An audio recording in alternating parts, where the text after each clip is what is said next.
Bonjour à tous et bienvenue sur la chaîne J'affûte mes lames. Aujourd'hui, je vous présente donc les pâtes diamantées de la marque Venève. Donc, je vous en avais parlé dans la précédente vidéo.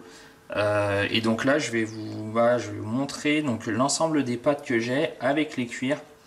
Donc on va déjà commencer par les cuirs. Donc c'est des cuirs qui sont compatibles pour les systèmes guidés, hein, TS Prof, Appstone. La plaque en alu fait 16,1 cm de longueur sur 2,5 cm de largeur et 0,3 cm de hauteur. Le cuir, lui, fait 15 cm de longueur sur 2,5 cm de largeur et 0,3 cm de hauteur. Voilà. Donc je précise pour les personnes qui connaissent pas trop comment ça fonctionne au niveau des cuirs. En fait, il faut utiliser un cuir pour chaque pâte. On mélange pas les pâtes sur un cuir. On se dit pas par exemple qu'on va passer de la pâte bleue à la pâte rouge sur le même cuir. Non, ça fonctionne pas comme ça.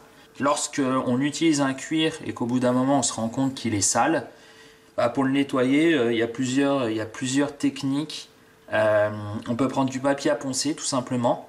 On peut également prendre le dos d'un couteau. On va venir frotter délicatement ou alors avec une spatule pour enlever le plus gros des particules métalliques des lames.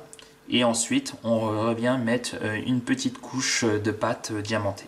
Donc la marque Venève est une marque d'origine russe qui est très réputée dans le monde de l'affûtage, notamment pour leurs pierres diamantées et également leurs composants. Donc ces pâtes, elles sont vraiment très pratiques parce qu'elles vont permettre d'affûter et également de polir et d'affiner donc le tranchant. Donc quand on en met vraiment une petite quantité et on va venir après l'étaler. De toute façon, je vais vous montrer comment on fait. Donc les 5 pâtes diamantées sont ici. Donc là, on a la première, donc celle-là. C'est un grain 300. Donc là, je parle pour toutes les pâtes en granulométrie japonaise. Ensuite, on a la pâte bleue. Elle, c'est un grain 1000. Ensuite, on a la pâte verte. Ça, c'est un grain 2000. Ensuite, on a 2 pâtes jaunes. Donc celle-là,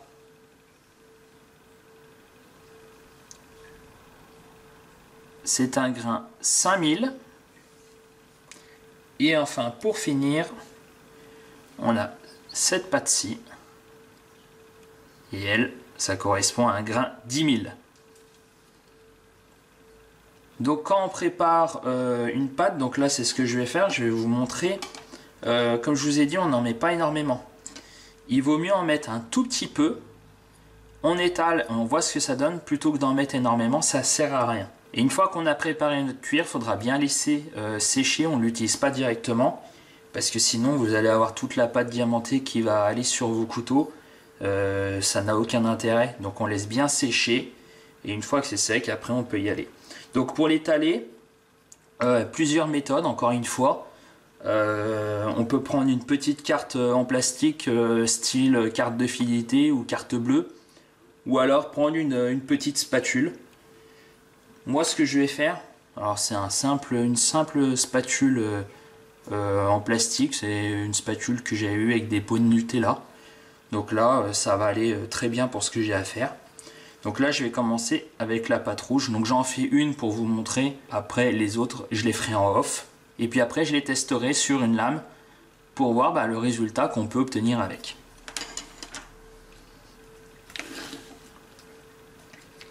Donc là je vais commencer avec la pâte rouge.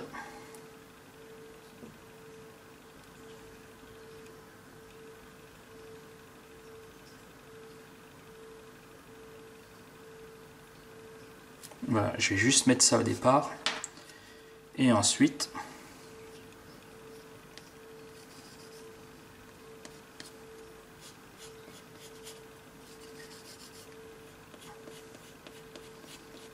On vient étaler gentiment. On prend son temps.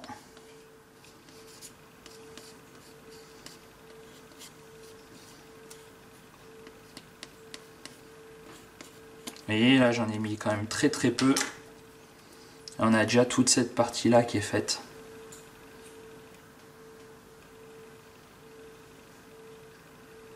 Voilà.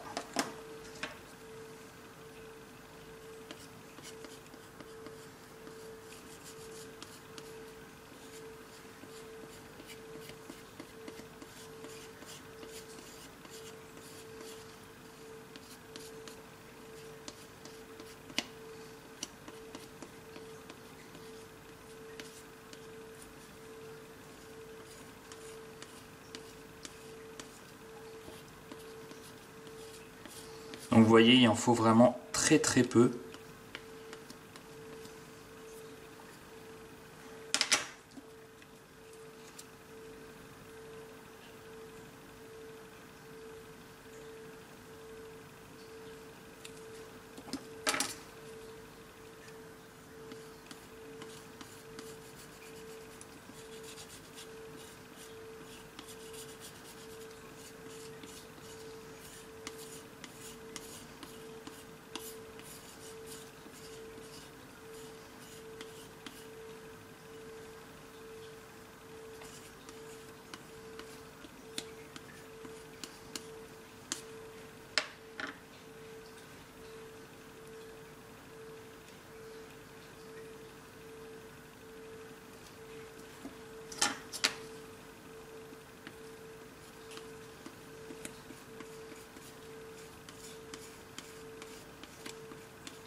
Voilà, il n'y a rien de sorcier. Et ça va suffire amplement.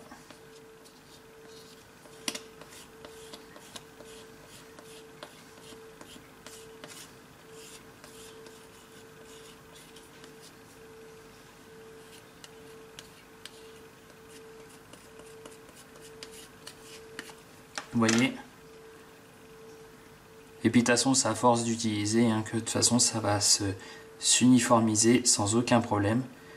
Donc voilà, on en met un tout petit peu, on étale et on n'hésite pas à en remettre au fur et à mesure. Donc là, je vais faire pour les 5 cuirs. Et puis après, on va se retrouver pour le test. Donc voilà, on se retrouve pour la démonstration. Donc là, j'ai préparé l'ensemble des cuirs. Voilà. Donc ça se voit peut-être pas spécialement, mais ils sont bien préparés, vous voyez.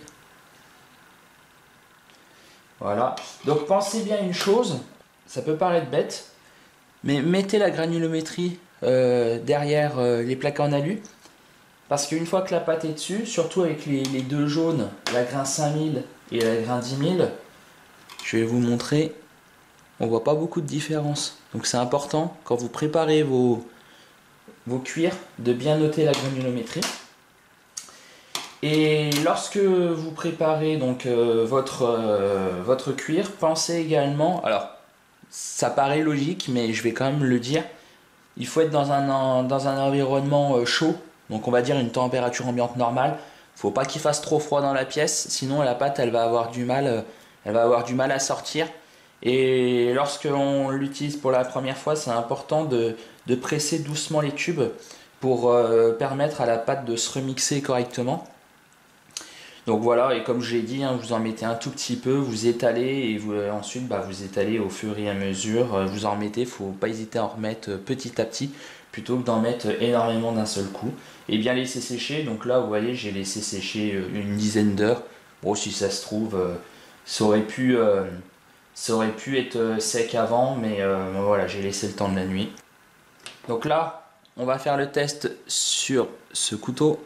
Voilà. Donc, vu que c'est un couteau qui coupe, je le passe sur la plaque à tomates.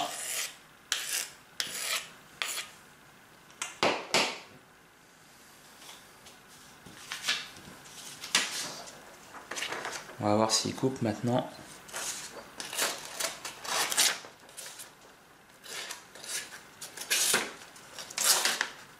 Voilà, bon, la plaque Atoma a été efficace. Donc là, je vais régler, donc en général, j'affûte mes couteaux à 20 degrés. Donc là, je vais régler l'appareil, on se retrouve juste après.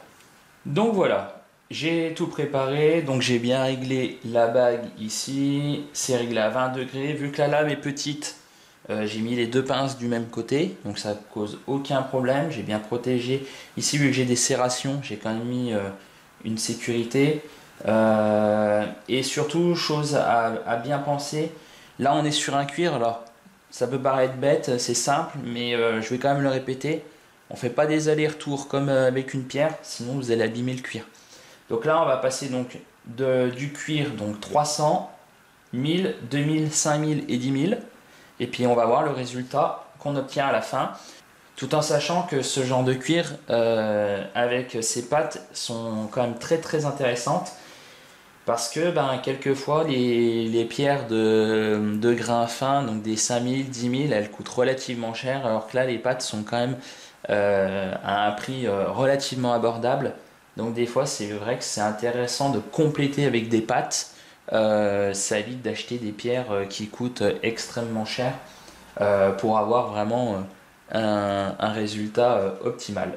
Donc je vais faire comme la vidéo précédente, hein. Je vais pas tout vous montrer parce que sinon ça va être un peu long, mais je vais vous mettre à chaque fois les grains pour que vous puissiez suivre la progression, puis on se retrouve à la fin pour le résultat.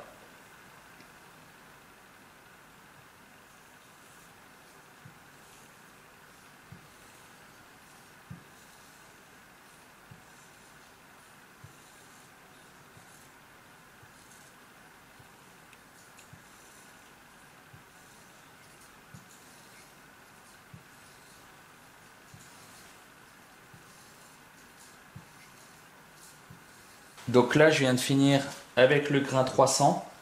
On pense bien à bien essuyer sa lame parce qu'on a forcément un peu de pâte qui reste sur la lame. On vient bien l'essuyer avant de passer sur le cuir suivant pour éviter de contaminer le prochain cuir. Ça c'est un truc à bien penser. Donc là, hop, j'ai fini avec le 300. Donc là, on va passer au 1000. Voilà.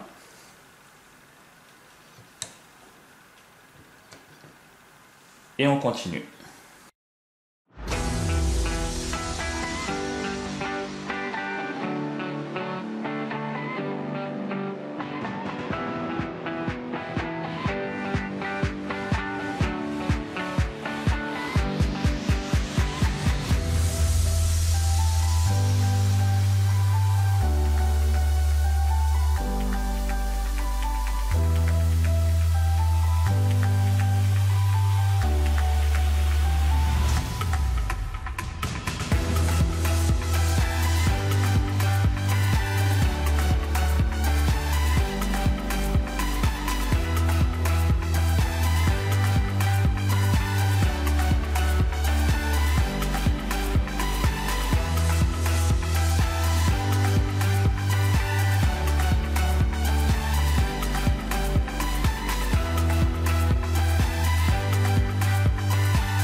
Et ça y est, je viens de finir avec le cuir 10 000. Donc là, je vais enlever le couteau de son support de fixation, je vais le nettoyer correctement et puis on se retrouve pour le test final. Et voilà, on se retrouve pour le test final. Donc voici la lame. Alors c'est une lame qui est abîmée, mais parce que c'est un couteau que j'utilise quasiment tous les jours. Voilà. Donc là, on va voir ce que ça donne au niveau du test de coupe.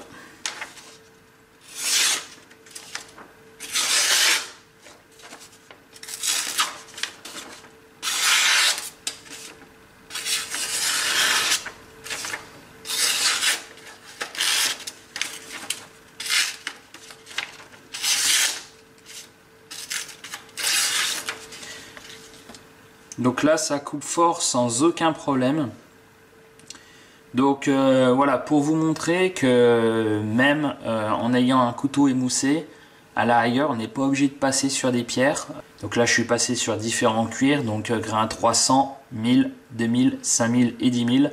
Tout ça pour vous dire que les pâtes VNF sont très qualitatives. Alors c'est vrai que j'ai un peu abusé de passer le tranchant sur la Thomas et ensuite le faire qu'avec des cuirs et non avec des pierres, mais vous voyez, ça fonctionne. Voilà, donc il n'y a aucun problème là-dessus. Pour moi, les pâtes sont vraiment très très qualitatives. Je le répète, faut pas en mettre beaucoup parce que même si j'en ai pas mis énormément et pourtant ça avait bien séché, je me suis quand même retrouvé avec de la pâte un petit peu sur le tranchant. Bon, c'est pas grave, mais il suffit d'essuyer. Mais tout ça pour vous dire qu'il n'y a pas besoin d'en mettre énormément. Et en tout cas, c'est très qualitatif, donc je valide totalement le test. C'est même une première pour moi, parce que je suis pas spécialement habitué. Moi, de base, j'utilise que de la pâte verte Puma traditionnelle. Et là, c'est vrai que force est de constater que ça fonctionne vraiment bien et on obtient un résultat nickel. Et prenez l'habitude, même quand vous avez vos couteaux qui sont un peu émoussés, au lieu de les passer directement sur la pierre, parce que mine de rien, la pierre ça use toujours un petit peu de métal, vous faites un petit passage au cuir. Rien qu'hier, j'avais une lame qui était un peu, voilà, qui coupait plus énormément. J'ai juste passé à la pâte verte et elle est revenue nickel, elle était tranchante. Donc n'hésitez pas régulièrement à utiliser de la pâte. Ça espace vos affûtages et ça évite voilà, de perdre de la matière pour rien. Donc, comme d'habitude, je vous mets le lien en barre de description si vous souhaitez vous procurer donc les cuirs et puis les pâtes. Donc, c'est sur le site sharpeningstone.de. Donc, c'est un site très sérieux et le gérant Christian est très très sympathique. Et n'hésite pas à donner des conseils. D'ailleurs, pour cette vidéo, je vais lui demander quelques conseils d'utilisation. C'est quelqu'un de très abordable, très sympathique. Donc si vous voulez vous les procurer, vous avez le lien en barre de description. Si vous avez aimé la vidéo, n'hésitez pas à la liker, commenter, partager. Si vous avez des questions, n'hésitez pas à les laisser en commentaire, j'y répondrai. Si vous avez des suggestions de vidéos, c'est pareil, n'hésitez pas à me les laisser en commentaire. Comme ça donne toujours des idées pour la suite. Et on se retrouve très bientôt pour une prochaine vidéo.